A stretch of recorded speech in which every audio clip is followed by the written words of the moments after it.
तो उस गाने में सिर्फ यही बताया गया है कि आपको शिव देख रहा है।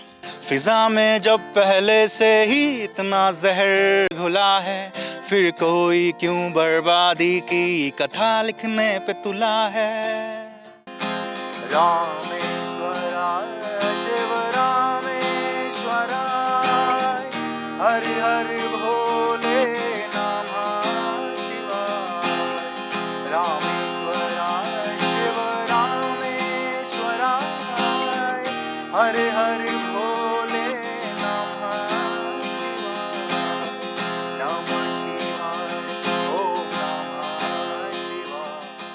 खलंगा टॉप में इस वक्त मैं हूँ। ये खबर आपने देखी होगी हमारे चैनल में। मैं खलंगा के जंगल देखने आया था और ये देखने आया था कि सब कुछ सुरक्षित है, क्योंकि खबर आई थी कि सरकार अब यहाँ कोई भी प्रोजेक्ट नहीं बनाएगी।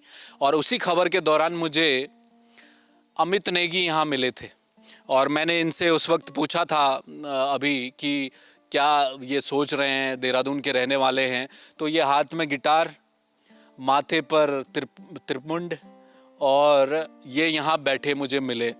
तो मेरी क्यूरोसिटी बढ़ी, मुझे लगा कि इनसे मेरे को थोड़ा बात करनी चाहिए, क्योंकि मुझे बड़े दिलचस्प ये कैरेक्टर लगे कि ऐसा भी एक युवा है जो अकेले यहाँ पर मौजूद है जंगल के बीच में और गिटार में वो अपने गाने गा रहा है। तो इस प्रकृति के बीच में ये यहाँ पर क्यों हैं, कहाँ से हैं, इनका मकसद क्या है।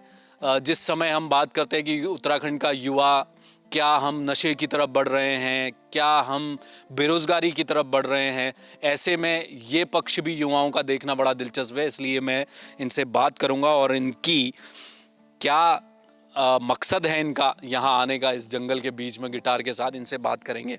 तो अमित जी, मैं तो सामान्य तरीके से आया था एक अपनी और किसी खबर पे जी आप मुझे टकराए, मुझे लगा कि आपसे बातचीत करनी चाहिए, आपने भी हामी भर दी।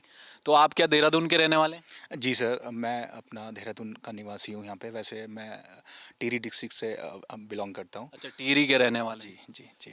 तो ये मुझे तो पहले ये बताइए कि गिटार भी है और माथे पर भगवान शिव वाला कतई आपने रूप बनाया हुआ है, खलंगा में जंगल में आप मुझे मिल गए हैं, इसका क्या कारण है?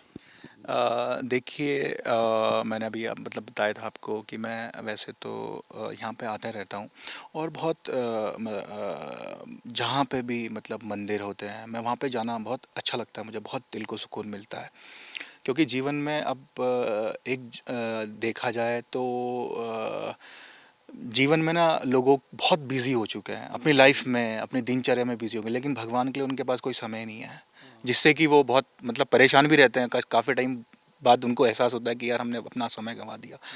तो अब आपने युवाओं की बात करी तो मेरे को ऐसा लगा कि मतलब एक वैसे तो मैं बचपन से ही पूजा पाठ करता रहता हूँ, मतलब करता था और अभी भी मतलब जब तक ज़िंदगी है तब तक करता हुआ आऊँगा। तो अभी मेरे को ऐसा लगता है कि जितना टाइम है, थोड़ा सा एक समय, आधा घंटे का, 1 घंटे का, मतलब तो आप भगवान के चरणों में दो। तो इसलिए मैं मतलब गिटार लेके, क्योंकि मैं अपनी सरस्वती माता जो है संगीत, जो मैं रिलेटेड जो संगीत से मैं हूँ, अपने बचपन से ही संगीत से मैं हूँ, तो मैं बस ऐसे ही चले जाता हूँ कहीं पे भी, मतलब जहाँ पे सुकून मिलता है। और वैसे ये खलंगा जो जगह थी, यहाँ पे बस एक मुझे एकांत, एक ऐसी जगह पूरे देहरादून में ये ऐसी जगह मिली जहाँ पे इतने सारे वृक्ष हैं, इतने सारे पेड़ हैं और वो मतलब अभी सुरक्षित हैं। बीच में जो खबर चली थी बहुत क्योंकि मैं आपको एक चीज़ बताऊंगा कि मैं अभी रास्ते से आ रहा था, सहसहारा से मैं आ रहा था, जो आपका मेन क्रॉसिंग है। तो आप यकीन नहीं मानेंगे, जब हम बचपन में जाते थे ना तो पिकनिक्स पेरेंट्स के साथ और मतलब सारे आस पड़ोसी मतलब जाते थे, तो वहाँ पे आप देखते कि दिन में 12 बजे के बाद मतलब शाम को 4 बजे तक पूरी रात हुई होती थी। छाया इतनी थी छाया इतनी थी दोनों तरफ। जी, हाँ, ये बिल्कुल। बिल्कुल। और उस समय, और आज आप देखिए कि वहाँ पे मतलब धूप इतनी तगड़ी होती है, क्रॉसिंग से लेकर आप पूरा आईटी पार्क से भी आगे जाएंगे, बहुत धूप होती है, चटक धूप होती है। सारे मतलब पेड़ घर में तो सारे उखाड़ के वहाँ सारे पहुँचा दिए सारे रायपुर में। सारे सारे पेड़ खराब हो गए। तो मैं इस चीज़ को लेके मतलब मैं बहुत मतलब मुझे मतलब बहुत महसूस होता है कि मैं अपने मतलब प्रदेश के लिए कुछ इस चीज़ से तो नहीं कर पाया, लेकिन हाँ एक संगीत है, संगीत के तौर से कि संगीत से मैं कुछ कर पाऊँ, ये मेरा थोड़ा रहता है। अच्छा, संगीत है और प्रकृति के बिना कैसा संगीत। प्रकृति का तो नाद ही अपने आप में है। और आपने शिव की बात की, शिव भक्त आप हैं, शिव तो प्रकृति ही हैं। अच्छा, तो क्या किस तरह के गाने गाते हैं आप एक कुछ बढ़िया सा सुनाइए, फिर मैं आपसे और भी बात करूंगा। एक दो सवाल और मेरे मन में चल रहे हैं। ठीक है, ठीक है। वैसे तो मैं सर आपका मतलब हिंदी गाने जो मेरे बॉलीवुड्स भी रहते हैं, और खुद ज़्यादातर तो मेरी खुद की कंपोजिशन भी ज़्यादा है, पर लेकिन मैं मतलब ये है कि एक जो गाना है कैलाश खेर जी का, मुझे बहुत अच्छा लगता है, वो बहुत मतलब मेरे प्रिय है दिल को, तो मैं वो आपको कुछ उसकी थोड़ी सी लाइन है जो वो सुनाना चाहूँगा।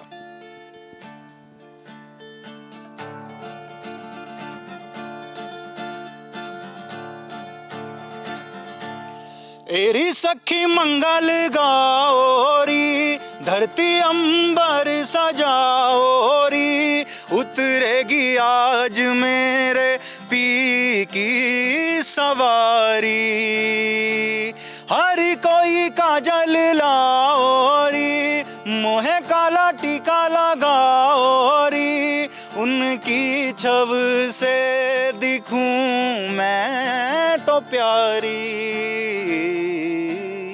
लक्ष्मी जीवारो नजरा उतारो, आज मेरे पिया घर आवेंगे, आज मेरे पिया घर आवेंगे, ओ ओ, ओ, अनहाद नाद बजारी सब मेल, अनहाद नाद बजाओ, अनहाद नाद बजाओ री सब मेल, अनहाद नाद बजाओ री,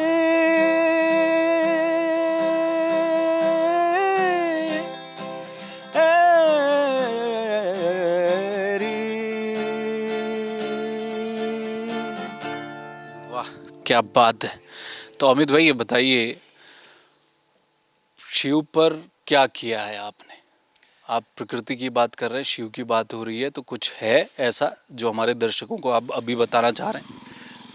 देखिए, मैं सबसे पहले ये कहूँगा कि मैं शिव का एक सेवक हूँ, भक्त तो नहीं कहूँगा, क्योंकि मैं भक्त उनके नंदी जी के अलावा कोई भक्ति नहीं हो सकती जो उनके 24 घंटे 365 दिन उनके सामने रहते हैं।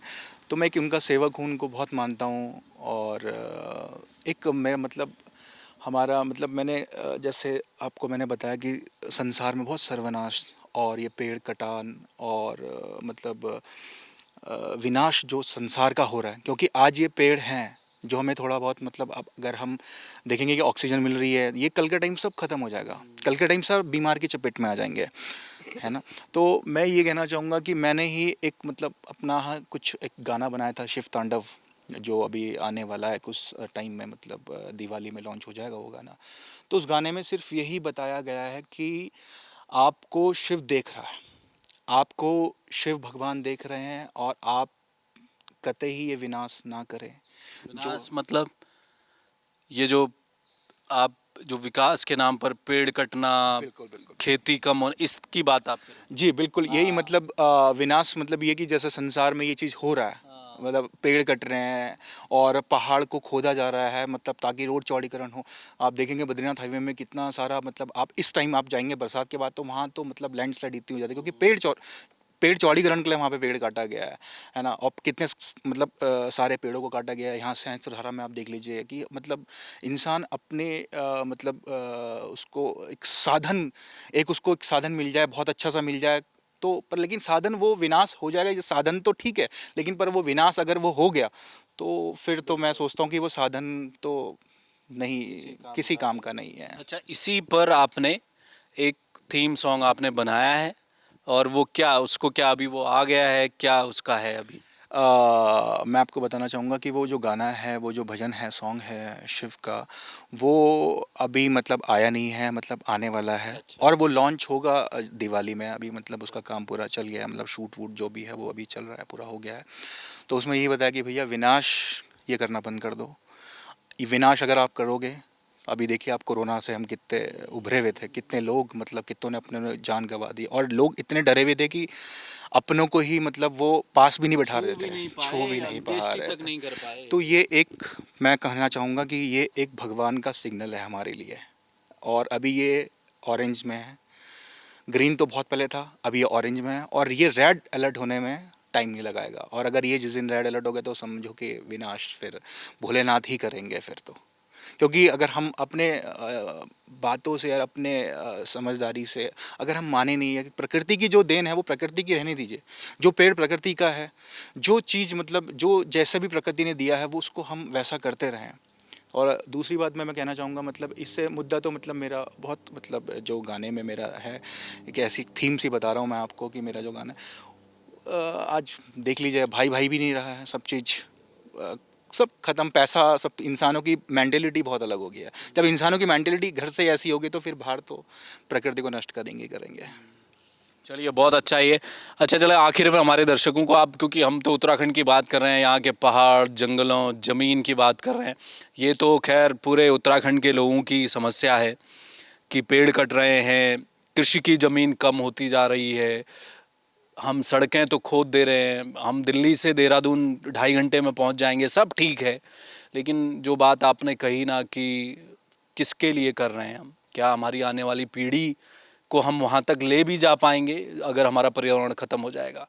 इस पर्यावरण पर उत्तराखंड के इन पहाड़, जंगल, ज़मीन, इनके बिना तो संगीत भी अधूरा है। बहुत सारे संगीतों में हमारे गढ़वाली, कुमाऊनी का तो ये आधार ही है, यहाँ की प्रकृति। कुछ हो जाए। मैं एक आपको अपनी कंपोज किया है मैंने, एक गाना अपना कंपोजिशन सुनाऊंगा एक मैंने आपको। और वो बेसिकली यही, मतलब नेचर के लिए ही है कि आप इतना वो मत करिए, क्योंकि पहले से ही पॉल्यूशन हम लोगों ने फैला रखा है और हम उसको ना करें, पॉल्यूशन ना बढ़ाएं।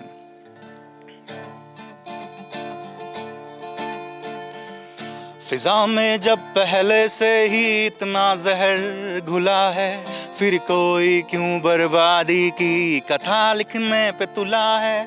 फिजा में जब पहले से ही इतना जहर घुला है, फिर कोई क्यों बर्बादी की कथा लिखने पे तुला है। बिल्कुल सही बात है। फिजाओं में धुआं तो भर चुका है, और एक उत्तराखंड है जो पूरे उत्तर भारत को ऑक्सीजन सप्लाई करता है। यही कारण है कि यहाँ की सरकारें केंद्र से ग्रीन बोनस मांगती हैं। क्यों? क्योंकि हम दिल्ली को, गुड़गांव को, तमाम दूसरे शहरों को शुद्ध हवा और पानी देते हैं, और इस हवा और पानी को बचाने की जिम्मेदारी वैसे तो बाहर वालों की है, बिल्कुल होनी चाहिए दिल्ली और दूसरी जगह पर बैठे लोगों के लिए कि उत्तराखंड बचा रहे। लेकिन यहाँ रहने वाले लोगों के लिए पहला टास्क यही है कि हम अपने पर्यावरण को बचाएं। अमित नेगी हमारे साथ थे। एक खबर के दौरान यहीं पर मेरी इनसे मुलाकात हो गई, तो मुझे लगा कि एक युवा इस तरह से आध्यात्मिक चेतना के साथ हमारी वर्तमान की सबसे बड़ी समस्या, हमारे पर्यावरण को लेकर संगीत के माध्यम से जोड़कर दुनिया को कुछ बताना चाह रहा है, तो मुझे लगा कि आप तक इनकी आवाज़ तो पहुंचनी चाहिए। और एक गाना इन्होंने बनाया, ये कह रहे हैं वो जल्दी आने वाला है। मैं भी इंतज़ार कर रहा हूँ, देखता हूँ कि वो शिव तांडव क्या है जो कह रहा है कि प्रकृति का संरक्षण करना चाहिए। हमें भी इंतज़ार रहेगा। इस खबर में मेरे साथ इतना ही, और कैमरे के पीछे हमारे कैमरा पर्सन मयूर उपाध्याय थे। और बाकी देश और दुनिया की खबरों के लिए आप देखते रहिए जय भारत टीवी। नमस्कार।